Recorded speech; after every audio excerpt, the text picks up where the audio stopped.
तो hello students, स्वागत है आपका जीएस बैखंड के एक नए एपिसोड में। मेरा नाम है अखंड प्रताप सिंह और मुझे सिविल सर्विसेज में मेंस लिखने का मौका मिल चुका है। तो स्टूडेंट्स देखो, ये लड़के बहुत ज्यादा डाउट में रहते हैं एनसीईआरटी को लेकर। उनका डाउट नंबर 1 है कि क्या सर एनसीईआरटी पढ़ें, एनसीईआरटी की किताबें काफी बोरिंग होती है। तो मैं उनको बताऊंगा कि एनसीईआरटी में क्या पढ़ना है और क्या नहीं पढ़ना है। सर मैं हमेशा बताता हूँ कि एग्जाम में सबसे ज्यादा इंपॉर्टेंट ये हो जाता है कि आपको क्या नहीं पढ़ना है। नहीं तो इतना वास्ट सिलेबस है सर ना, आप कंफ्यूज आ जाएंगे पूरा।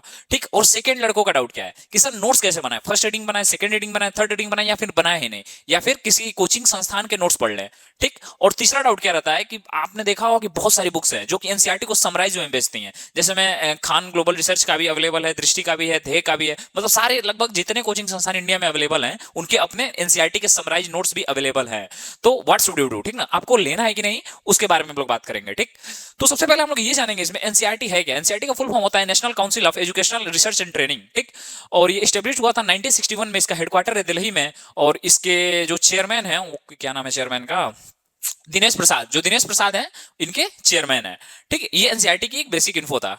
और ये एनसीईआरटी बनाया क्यों गया था, इसको बनाया गया था कि जो सीबीएसई बोर्ड्स हैं, स्टेट बोर्ड्स हैं, उनको कंट्रोल करके मतलब चीजें समन्वय की अवस्था में चले, मतलब दोनों पैरेलल अच्छे से चीजें चले, इसके लिए एनसीईआरटी को बनाया गया था। 1961 में इसका एस्टेब्लिश हुआ था। ठीक ना।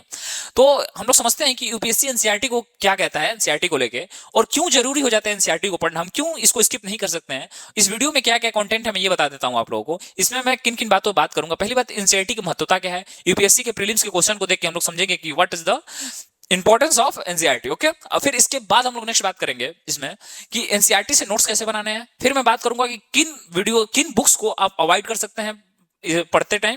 और मैं ये भी बात करूंगा कि उन बुक्स के अंदर कैसे क्या क्या चैप्टर इंपॉर्टेंट हो जाते हैं। और फिर ये भी बात करूंगा कि प्रीलिम्स और मेंस की तैयारी को साथ में कंबाइंड लेके कैसा चला जाए। देखो यार, मेंस बहुत इंपॉर्टेंट है, ठीक ना, प्री को सिर्फ लेके तुम नहीं चल सकते हो। तो मैं बात करूंगा जियोग्राफी कैसे पढ़ सकते हैं, हिस्ट्री कैसे पढ़ सकते हैं, इकोनॉमी कैसे, ये मतलब मास्टर वीडियो होने वाला है मेरे हिसाब से। इसको देखने के बाद आप लोगों को कहीं भी जाने की जरूरत नहीं है। और मैंने ये एक एक चीज खुद आप लोगों के लिए टाइप किया हुआ है, क्योंकि मैं नहीं चाहता हूं कि ये किसी से मैं टाइप कराऊं। ठीक है। बाकी सारे वीडियोस में, बहुत सारे वीडियोस में एडिटर टाइप कर देता है, बट इसमें मैंने खुद टाइप किया हुआ है। मेरे को हिंदी टाइपिंग नहीं आती है, इसलिए यहाँ पे इंग्लिश में चीजें हैं। ठीक ना। बाकी हिंदी मीडियम वाले नाराज ना हो, सारी चीजें एकदम हिंदी में ही मैं बोल के समझाऊंगा।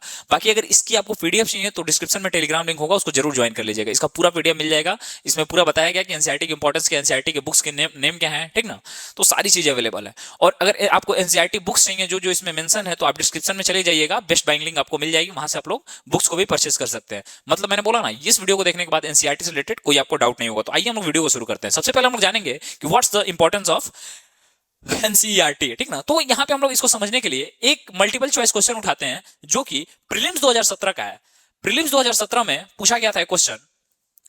उसमें पूछा गया था कि यूपीएससी का क्वेश्चन है ये, आईएएस के एग्जाम का क्वेश्चन है, 2017 में पूछा गया था। Right to vote and to be elected in India is, मतलब कि भारत में जो मत देने का अधिकार है और चुने जाने का अधिकार है, वो क्या है, एक फंडामेंटल राइट है, एक नेचुरल राइट है, एक कॉन्स्टिट्यूशनल राइट है, या फिर एक लीगल राइट है। मतलब एक मौलिक अधिकार है, आपका एक प्राकृतिक अधिकार है, एक संवैधानिक अधिकार है, या फिर एक कानूनी अधिकार है। अब देखिए यहां पे कंफ्यूजन क्या होगा, हम लोग देखते हैं। देखिए इसके दो आंसर सही होंगे, पर हम लोग को ये देखना है सर कि यूपीएससी किसको सही कंसीडर करती है, यूपीएससी किसको कंसीडर करती है। ठीक ना। अगर कोई लड़का, मान लीजिए ये क्वेश्चन आ गया, आप बैठे हैं, ऐसे इमेजिन करिए कि आप बैठे हैं एग्जाम देने, आपके सामने ये क्वेश्चन आता है कि right to vote and to be elected in India is a fundamental right, natural right, constitutional right और लीगल राइट। तो अगर आप मान लीजिए एनसीईआरटी में ये मान के चलता हूं कि ये जो अबोध बालक है उसने एनसीईआरटी को पढ़ना छोड़ दिया, मतलब उसने एनसीईआरटी को स्किप मार दिया है, और वो टॉपर्स की बात में आ गया है कि 18 घंटे पढ़ने हैं और मेरे को चाय पीने के बाद पैसा नहीं था। ठीक ना। ऐसी बात तो नहीं है, टॉपर सच नहीं बोलते हैं। ठीक ना।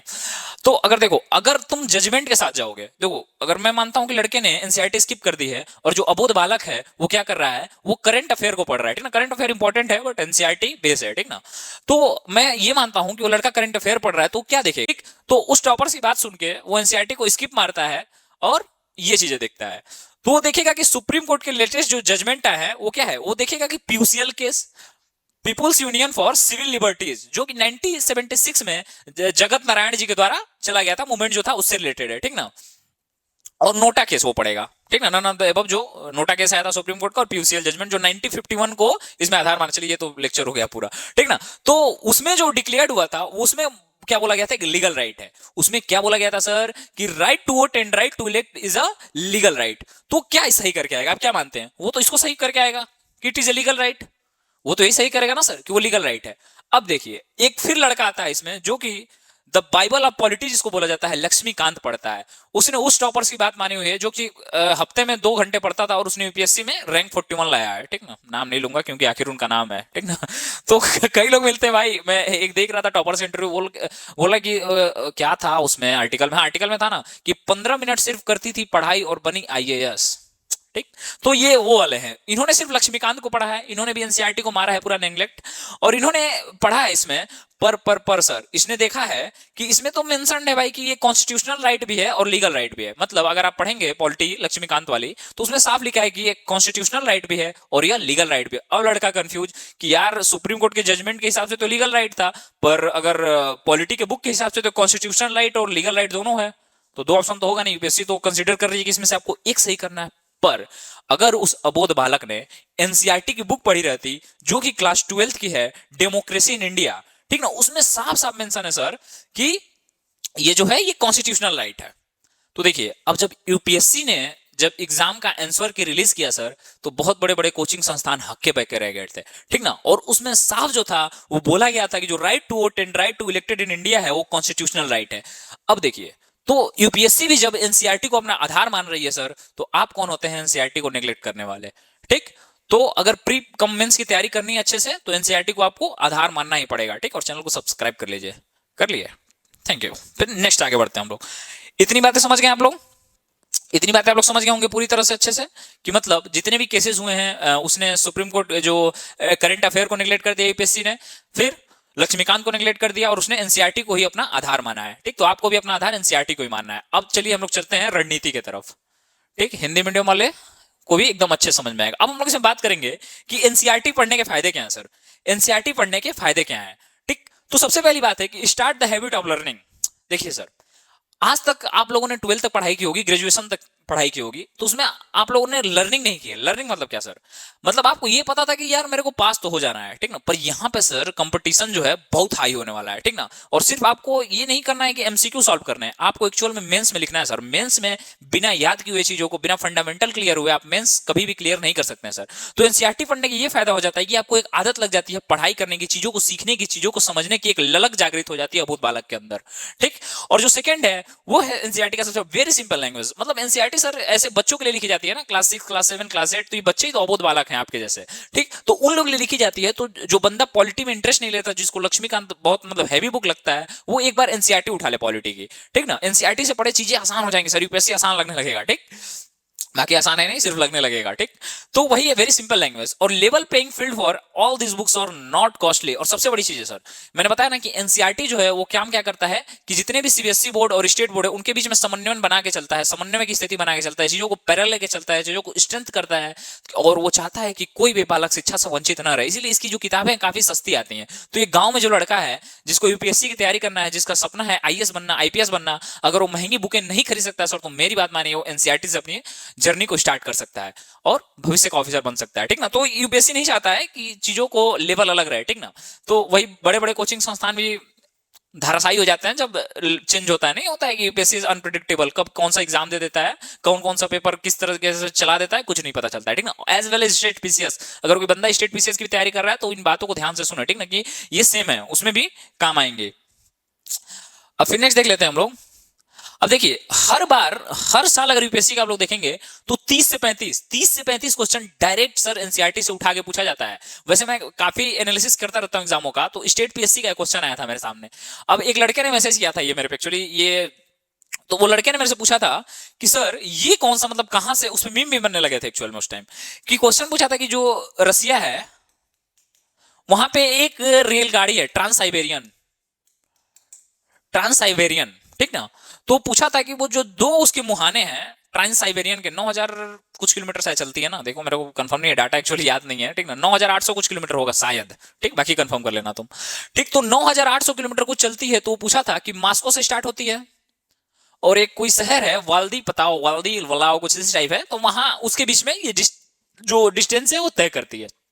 तो सर उसने क्वेश्चन क्या पूछा था कि इनके बीच के 5 स्टेशनों को पूरब से पश्चिम की तरफ सजाइए। उसने क्या पूछा था, ये मैं स्टेट पीएससी बता रहा हूँ, Uttar Pradesh public service commission का क्वेश्चन है, आप लोग जरूर देखिए, 2017, 18, 19, 20 कुछ इसी में होगा, ठीक ना, मेरे को याद नहीं एक्चुअल डेट, बट उसमें पूछा था कि जो रसिया का ट्रांस साइबेरियन रेलवे है, उसका जो फर्स्ट मुहाना है और लास्ट मुहाना है जो मॉस्को से शुरू होता है, उनके बीच के 5 स्टेशनों को आपको पूरब से पश्चिम की तरफ सजाना है। यार अब मैं भी कंफ्यूज स्टार्टिंग में हो गया कि ये कहां से क्वेश्चन आ गया, बट फिर मेरे को याद आया कि क्लास 7th की एनसीईआरटी में फिगर बना के दिखाया गया था, इसका पूरा सर मैप था इसका, मतलब एनसीईआरटी में उसका मैप था ट्रांस साइबेरियन का, और ऐसे ही गया था वो भी, ठीक ना, पश्चिम से पूरब की तरफ। अब सोचिए सर, कोई बंदा जो महंगे महंगे 2.5 लाख की कोचिंग में भी कर रहा है, उसमें ये नई चीजें पढ़ाई जाएंगी, कौन किसको पता है कि ट्रांस साइबेरियन पढ़ाने की जरूरत भी क्या है, समझ रहे हो ना। बट अगर वही अबोध बालक एनसीईआरटी पढ़ा रहा था तो क्वेश्चन को सही करके आता, ठीक ना, तो एनसीईआरटी इज मस्ट, ओके। ठीक, तो आपको पहले करना क्या है सर कि 2-3 मंथ आपको अपने प्रिपरेशन को एनसीईआरटी के देने। अगर आप मान लीजिए टारगेट कर रहे हैं, देखिए ये एपीएससी और स्टेट पीएससी जो ये मैराथन होता है सर, ठीक ना, इसमें जल्दी जल्दी आप नहीं दौड़ सकते, इसमें कछुए की चाल से धीरे धीरे धीरे धीरे कंटिन्यूटी बना के आपको चलनी है।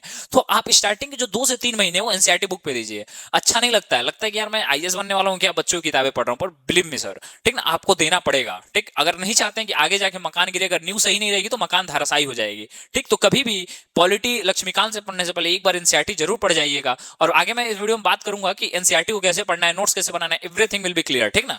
तो देखिए, अगर फिर बात करें तो सबसे पहले आपको बुक्स पढ़ने हैं क्लास 6, 7, फिर ऐसे धीरे धीरे धीरे आपको 9, 10, 11, 12 तक ऐसे धीरे धीरे चले जाना है। ठीक, आई होप कितनी चीजें क्लियर हो गई होंगी आपको। पूरा एनसीईआरटी के मास्टर वीडियो होने वाला है, ठीक, इसके बाद आपको कहीं जाने की जरूरत नहीं पड़ेगी। फिर अगर बात करें तो सबसे बड़ी बात है कि अब बात करते हैं इसमें कि हम लोग एनसीईआरटी के आपको नोट्स कैसे बनाना है। तो देखिए, एनसीईआरटी का नोट्स बनाने के लिए आपको क्या करना है कि पहले बुक्स को पढ़ जाना है। पहले क्या करना है, बुक्स को स्टोरी कैसे पढ़ना है, क्योंकि बच्चों के लिए किताबें बनाई गई है एनसीईआरटी, तो आपको पहले क्या करना है, बच्चों के जैसे उसको पढ़ जाना है।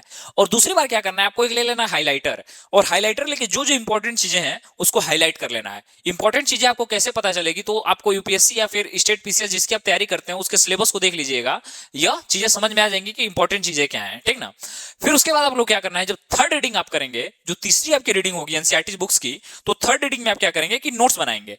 पहले रीडिंग में आपको ऐसे थ्रूली पढ़ जाना है बच्चे के जैसे, अबोध बालक के जैसे, सेकंड में आपको हाईलाइट कर लेना है, और थर्ड रीडिंग में आपको नोट्स बनाना है। और नोट बड़े ही प्रिसाइज होने चाहिए, माइंड मैप के साथ होने चाहिए। अगर आपको जानना है कि माइंड मैप क्या होता है तो चले जाइए इस चैनल पे जीएस अखंड वाले, और प्लेलिस्ट में जाके देखिए, मैंने समझाया कि यूपीएससी के लिए माइंड मैप कैसे बनाते हैं। ठीक, तो प्रिसाइज वे में आपको ये माइंड मैप बना लेना है। अब क्या करना है, धीरे धीरे धीरे आप देखेंगे कि जब एक बार आप एनसीईआरटी के माइंड मैप के थ्रू में आपने नोट्स बना लिए, तो आपके नोट्स 100 पेजेस से अधिक नहीं जाने चाहिए। ठीक ना, अगर माइंड मैप को अच्छे से समझ रहे हैं, तीसरी बार अगर बुक रीड करके आप नोट्स बना रहे हैं, तो आई डोंट थिंक सो कि आपको इससे ज्यादा लगेंगे पेजेस। मैं पर सब्जेक्ट की बात कर रहा हूँ। ठीक, तो इतने में आपको कर लेना है। अब धीरे धीरे धीरे धीरे आपको क्या करना है, बुक्स को भूल जाना है, अब अपने नोट्स पे रिलाई करना है पूरी तरह से। आपको जो विश्वास होगा वो आपके नोट्स पे होगा। ठीक, फिर अपने नोट्स बना लेंगे तो विश्वास मानिए एक दिन आएगा जब आपको 6 से 12 घंटे, 6 से 12 तक की जो एनसीईआरटी उसको पढ़ने में मात्र 1 से 2 घंटे लगेंगे, क्योंकि आपको सिर्फ रिवीजन करना रहेगा। ठीक, तो आपके पास एक मास्टर नोट होना चाहिए सर, क्योंकि 30 से 35 क्वेश्चन एक मेजर रोल प्ले करता है। ठीक ना, और बाकी अगर प्रीलिम्स आपका क्लियर नहीं हो तो मेंस तक नहीं जा पाइएगा, समझ रहे हैं ना। ठीक, तो इन चीजों पे आपको फोकस रखना है। फिर मैंने वही किया कि उसको रिवीजन करेंगे, क्योंकि आपका धीरे धीरे जब टाइम हो जाएगा तो आपको रिवाइज करने में टाइम नहीं लगेगा। ठीक ना, और एक चीज आपको ध्यान रखना है, एक चीज आपको इसमें ध्यान रखना है, अब बात करेंगे हम लोग, एक चीज आप लोग एनसीईआरटी पढ़ते समय ध्यान रखना है सर, कि आपको सिर्फ बुक को खत्म नहीं करना है। आपका टारगेट ये नहीं होना चाहिए कि मेरे पास इतनी 6 से 12 तक बुक है यार, लॉ पढ़ के निपटा दें। याद रखिएगा सर, ये यूपीएससी है, ये स्टेट पीसीएस है, यहाँ पे आपको सिर्फ एमसीक्यू सॉल्व नहीं करना है, आपको मेंस का एग्जाम लिखना है। और ये जो एग्जाम जो प्री होता है ना सर, ये छटनी प्रक्रिया, यहाँ पे छाट के फेंक दिया जाता है कि हटो यार तुम लायक नहीं हो। असली जो आपको पोस्ट मिलेगी यही तय करेगी आप एसडीएम बनेंगे, डीएम बनेंगे, एसपी बनेंगे, डीएसपी बनेंगे, क्या बनेंगे, ये आपके मेंस के पेपर के द्वारा तय होता है कि आपको कौन सी पोस्ट मिलेगी। तो एनसीईआरटी जब भी आप कोई भी बुक पढ़िएगा तो सिर्फ आप ऐसे नहीं पढ़िएगा कि उस बुक्स को खत्म कर देना है, आपको ये देखना है कि व्हाट इज आउटपुट, ये आउटकम क्या है सर। अगर आप किसी बुक को पढ़ रहे हैं तो क्या आप क्वेश्चन सॉल्व कर पा रहे हैं, क्या आप उसके पीछे के जो क्वेश्चन हैं उसको लिख पा रहे हैं अपने भाषा में, कम समय में लिख पा रहे हैं, ये सब चीजें आपको वाइटल रोल प्ले करेगी आपके पूरे जर्नी में। ठीक ना, अब देखते हैं हम लोग की हिस्ट्री, इतिहास। अब मैंने बोला ना कि मैं पूरा एनसीईआरटी को तुम निचोड़ के रख दूंगा। ठीक, इसके बाद ये मास्टर वीडियो होगा, इसके बाद एनसीईआरटी आपको कहीं पढ़ने की जरूरत नहीं होगी। ठीक, और इसका पीडीएफ चाहिए तो टेलीग्राम ग्रुप ज्वाइन कर लीजिएगा और चैनल को सब्सक्राइब कर लीजिएगा, क्योंकि ऐसे वीडियोस मैं लाता रहता हूँ। ठीक, फिर आइए देखते हैं, अगर आपको क्लास 12 की बात करें, क्लास 12 की बात, अगर आपको हिस्ट्री कंप्लीट करना है तो सबसे पहले क्लास 12 का आपको ले लेना है themes in India history 1, 2 and 3, ठीक ना, न्यू सिलेबस में आया है क्लास 12 का। क्लास 12 का आपको क्या करना है, थीम्स इन इंडिया नाम से बुक आती है। अगर कोई हिंदी माध्यम का छात्र है तो एकदम नहीं घबराए, डिस्क्रिप्शन में जाए, आपको सारी बुक्स का हिंदी में भी नाम मिल जाएगा, ठीक ना। और वहां से बेस्ट बाइंग लिंक भी आपको दे दिया जाएगा, वहां से डायरेक्ट जाके खरीद सकते हैं, ठीक है। अमेजॉन या फ्लिपकार्ट किसी का भी मैं कह के लिंक दिलवा दूंगा आप लोगों को, कि दिक्कत ना हो, हिंदी मीडियम हो या इंग्लिश मीडियम हो, ठीक। तो themes in India history first, second and third, ठीक, ये आपको क्या होंगी, ये बुक्स हैं। फिर अगर बात करें क्लास 12 में तो मॉडर्न इंडिया, ठीक ना, मॉडर्न इंडिया आपको क्लास 12 में एक बुक आती है, वो पढ़ लेना है। फिर क्लास 11 में अगर बात करें तो ancient India, medieval India, old syllabus वाली, ठीक, ये इनका सारा लिंक जो बुक्स है, इसका सारा लिंक्स मैं डिस्क्रिप्शन में करवा दूंगा, ठीक, तो डोंट वरी, ठीक, आप लोग सिर्फ देखते जाइए। अगर किसी को स्क्रीनशॉट भी लेना है बुक्स का तो ले सकता है, इन्हीं एनसीईआरटी बुक्स को पढ़ना है, मैंने सारी इंपॉर्टेंट बुक को सिर्फ लाया हूं, ठीक। फिर बात करते हैं नेक्स्ट, ये उनके लिए है जिनको पढ़ने का मन नहीं है, तो इन चीजों को आपको मतलब बुक्स तो अगर आप 6 से 12 तक पढ़ सकते हैं तो वन ऑफ द बेस्ट है आपके लिए। मैं ये उन लड़कों को बता रहा हूं जो कि जिनके पास ये भी नहीं समय एनसीईआरटी पढ़ने के, एक्चुअल उनके पास समय ही नहीं है, ठीक ना, वो चाहते हैं कि एनसीईआरटी स्किप करना, तो ये इंपॉर्टेंट बुक है। मतलब क्लास 12 का फर्स्ट सेकंड थर्ड तो आपको पढ़ ही जाना है। फिर क्लास 12 का मॉडर्न इंडिया भी आपको खत्म करना है कैसे भी। फिर क्लास 11 का एंशिएंट इंडिया, मिडिवल इंडिया, ठीक, ये दो चीजें आप लोग पढ़ जाइएगा। अब बात करते हैं आर्ट एंड कल्चर का, ठीक, कला और संस्कृति। इसके लिए आपको क्लास 11 में बुक आती है an introduction to Indian art, an introduction to Indian art, ठीक, इसको पढ़ जाइएगा, इसका भी लिंक डिस्क्रिप्शन में दिलवा दूंगा मैं कह के, ठीक। तो ये भी आपके लिए काफी बेनिफिशियल होने वाला है, अगर आप छोड़ना चाहते हैं तो ये बुक्स पढ़ जाइएगा।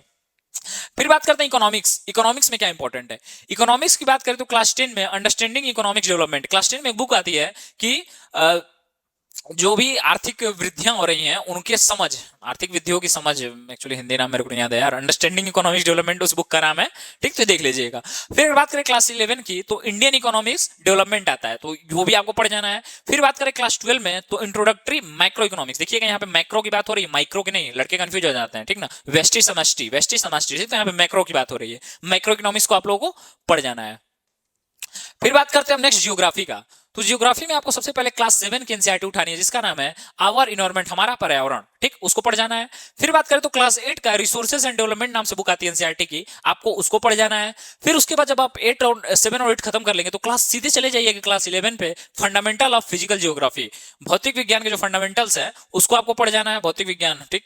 फिर क्लास 11 की बात करें, भौतिक विज्ञान, भौतिक भूगोल की बात, क्लास 11 इंडियन फिजिकल इन्वायरमेंट जो है क्लास 11 का, उसको ये इंपॉर्टेंट बुक हो जाता है। क्लास 12 में फिर आता है आपका फंडामेंटल्स ऑफ ह्यूमन जियोग्राफी, और फिर इसके बाद क्लास 12 की बहुत इंपॉर्टेंट बुक हो जाती है इंडियन पीपुल एंड इकोनॉमी, ठीक ना, यहाँ पे बताया गया है कि भूगोल कैसे अर्थव्यवस्था को मतलब दोनों में पैरेलल चीजें चलती हैं, ये बताया गया है, ठीक ना, तो ये भी इंपॉर्टेंट हो जाता है। फिर बात करते हैं पॉलिटी की, तो पॉलिटी में क्लास 9 का डेमोक्रेटिक पॉलिटिक्स 1 पढ़ लेना है, क्लास 10 का डेमोक्रेटिक पॉलिटिक्स 2 पढ़ लेना है, फिर क्लास 11 का इंडियन कॉन्स्टिट्यूशन एंड वर्क, ठीक ना, ये पढ़ लेना है आपको। फिर क्लास 11 का पॉलिटिकल थ्योरी पढ़ लेना है, क्लास 12 का कंटेम्प्रेरी वर्ल्ड पॉलिटिक्स पढ़ लेना है। फिर क्लास 12 में एक बुक आती है politics in India since independence, ये पढ़ जाना है आपको। देखिए मैंने चीजें काफी जल्दी जल्दी बताई है इन चीजों को, क्योंकि मैं इनका जो लिंक है बेस्ट बाइंग को डिस्क्रिप्शन में देने वाला हूँ, ठीक, और इसका मैं पीडीएफ टेलीग्राम पे प्रोवाइड करने वाला हूँ, तो बुक्स का नाम लेके मैं टाइम वेस्ट नहीं करना चाहता हूँ, बाकी जो स्ट्रेटेजी है मैं उस पर ज्यादा फोकस रखना चाहता हूँ, ठीक ना।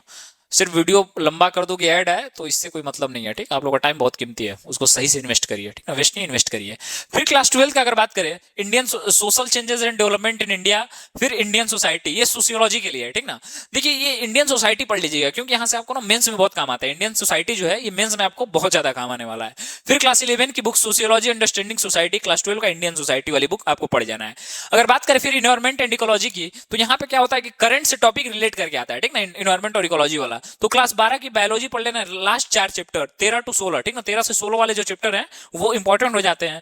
और चैप्टर्स ऑन बायोटेक्नोलॉजी, देखिए बायोटेक्नोलॉजी क्वेश्चन आते हैं, पर ये बायोलॉजी के जो क्वेश्चन बायोटेक्नोलॉजी और इन्वायरमेंट से रिलेटेड आएंगे वो आपको मिक्सअप में दिखेंगे। मिक्सअप में दिखेंगे इसका मतलब क्या कि करंट के साथ उसको जोड़ दिया जाएगा, किसी जो वर्तमान की घटना है उनको जोड़ के एक क्वेश्चन बनेगा, ठीक, तो इसके लिए करंट अफेयर से आपको अवगत रहना पड़ेगा। और इस चैनल पे 1 मिनट में करंट अफेयर डेली पढ़ाया जाता है, तो जरूर वो भी जाके देखिएगा शॉर्ट्स में, मतलब शायद ही कोई ऐसा चैनल होगा जो 1 मिनट में आपको करंट अफेयर अच्छे से डिटेल में पढ़ाता है, वो है जीएस बैकहैंड का चैनल, आपका चैनल, ठीक।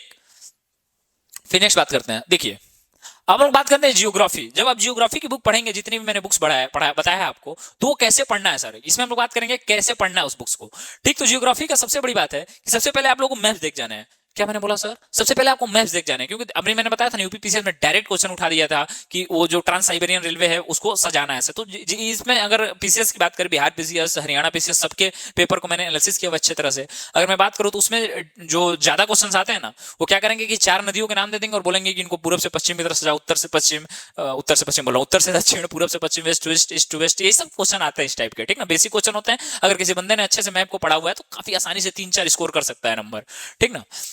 फिर reverse mountain range passes mentioned in book, जो भी बुक्स में देखिए सर इंपॉर्टेंट है, ऑक्सफोर्ड का स्टूडेंट का वो जो आता है ना एटलस, उसको रटने की जरूरत नहीं है, सिर्फ जो एनसीईआरटी में दिया हुआ है वो पढ़ जाइए, क्योंकि ये एक भारतीय लेवल पे है और चाहता है ना यूपीएससी या फिर स्टेट पीएससी कि जो एक सरकारी स्कूल का लड़का पढ़ा हुआ है वो भी सारी चीजों को आके, अब सरकारी स्कूल में तो ऑक्सफोर्ड की मैप पढ़ाई नहीं जाती है, पर सर उसमें क्या पढ़ाई जाती है, एनसीईआरटी, ठीक ना। तो एनसीईआरटी इंपॉर्टेंट हो जाता है।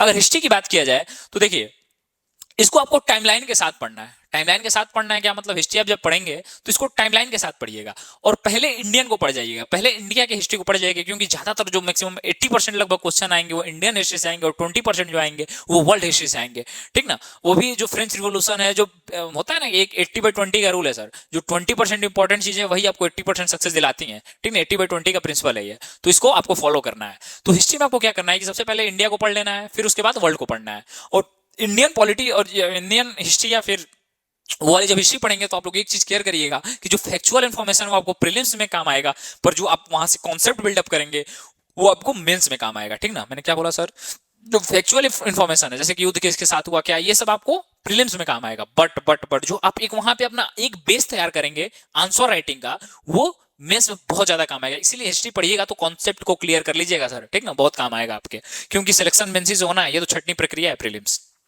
ठीक। फिर आर्ट एंड कल्चर की अगर बात करें तो 11th स्टैंडर्ड बुक को आपको कर लेना है GS1 पेपर के लिए, मैंने ऑलरेडी आपको बता दिया है, ठीक ना, ठीक है। और इसमें क्या करना है ना सर कि आपको कभी भी सोशियोलॉजी जब या आर्ट या कल्चर, आर्ट एंड कल्चर या फिर सोशियोलॉजी जब आप पढ़ेंगे तो एक चीज का ध्यान रखना है कि इसमें आपको नोट्स नहीं बनाने हैं। आर्ट एंड कल्चर और सोशियोलॉजी का आपको नोट्स बनाने की नहीं जरूरत है, एक पर्सपेक्टिव समझिएगा यार। आप ये सोचिएगा कि कल आप एक आईएएस ऑफिसर बन जाते हैं या फिर एक एसडीएम ऑफिसर बन जाते हैं और उसी समाज के बीच में आप लोग जाएंगे तो वहां पे प्रैक्टिकल चीजें होंगी, ठीक ना। तो थोड़ा प्रैक्टिकलिटी को लाइएगा, उसके देखिएगा कि समाज में किन कमियां हैं, उनको सुधार कैसे किया जा सकता है। ऐसे इमेजिन क्या करिए यार, ऐसे सोचिए कि आप जहां पे रह रहे हैं वहां पे अगर आप as a IAS officer duty करते तो आप किन किन बुराइयों को खत्म कर सकते थे। तो आधा क्वेश्चन तो आप ऐसे ही सॉल्व कर सकते हैं, बस इमेजिन करने की आपके अंदर क्षमता रहनी चाहिए कि आप वहां पे हैं तो किन किन क्या क्या समस्याएं हैं और उनका निवारण किस किस तरीके से किया जा सकता है, ठीक ना। फिर आप जब सोशियोलॉजी पढ़ेंगे तो वही होगा कि इंडियन के डायनामिक सोसाइटी को आपको समझने का मौका मिलेगा, और इंडिया जो है ना सच में डायनामिक सोसाइटी है भाई यहाँ की, ठीक। फिर इन्वायरमेंट की अगर बात करें तो यहाँ पे आपको क्या करना है, इन्वायरमेंट से हमेशा 10 से 12 क्वेश्चन पूछे जाते हैं, पर्यावरण से 10 से 12 क्वेश्चन पूछे जाते हैं, पर यहाँ पे अगर एनसीईआरटी का वेटेज आप लेंगे तो 3 से 4 होगा और बाकी जो 6 से 7 होगा वो आपको करंट के साथ मिक्सअप कर दिया जाता है, ठीक है। तो इसलिए मैंने बोला कि करंट के साथ मिक्सअप करके आपको पढ़ना है, ठीक। और सबसे बड़ी चीज है कि take the first step, you can do it. अगर सर आपने सोच लिया है कि नहीं मेरे को यूपीएससी की तैयारी करना है, स्टेट पीएससी की तैयारी करना, तो मुबारक हो, आप 10% में आ चुके हैं। क्योंकि कई लोग तो डरते हैं सर सिलेबस देख के, कई लोग यार जैसे कई लड़के गांव से वीडियो देख रहे होंगे वो इस बात को रिलेट कर पाएंगे। अगर वो बोलते होंगे ना घर पे कि मेरे को आईएएस बनना है सर, मेरे को एसडीएम बनना है, मेरे को डीएसपी बनना है, तो अगल बगल के लोग या उसके खुद घर वाले बोलते होंगे कि यार इतना आसान थोड़े है। तो उनसे एक क्वेश्चन करना कि क्या आपने कभी सिलेबस को देखा है, उनसे क्या तुम क्वेश्चन करना कि सर क्या आपने कभी सिलेबस को देखा है, क्या आपने कभी प्रीवियस ईयर पेपर देखा है, तो बोलेंगे नहीं। तो फिर आपको कैसे पता कि मैं नहीं कर सकता हूं, आपको कैसे पता कि बहुत कठिन है। जो जिस बंदे ने कभी सिलेबस ही नहीं देखा है यूपीएससी का, जिस बंदे ने कभी ये नहीं देखा है कि प्रीवियस ईयर क्वेश्चन कैसा पूछा जाता है, जिस बंदे ने ये नहीं देखा है कि मेरे अंदर की क्षमता क्या है, वो कैसे बोलेगा कि मैं नहीं कर सकता हूं यार, ठीक। तो ये क्वेश्चन जरूर से करिएगा, ठीक। और बाकी अच्छे से तैयारी करिए, एनसीईआरटी बुक्स को पढ़िए। और ये वीडियो कैसे लगा ये कमेंट करके जरूर बताइएगा, क्योंकि ये वीडियो मेरे को मोटिवेट करेगा ऐसे वीडियोस लाने के लिए, आपको गाइडेंस प्रोवाइड करने के लिए, ठीक ना। तो कमेंट जरूर करके जाइएगा और लाइक कर लीजिए और चैनल को सब्सक्राइब कर लीजिए। Thank you so much video बनाने के लिए। आई होप कि आप फ्यूचर में ऑफिसर बनेंगे। Thank you.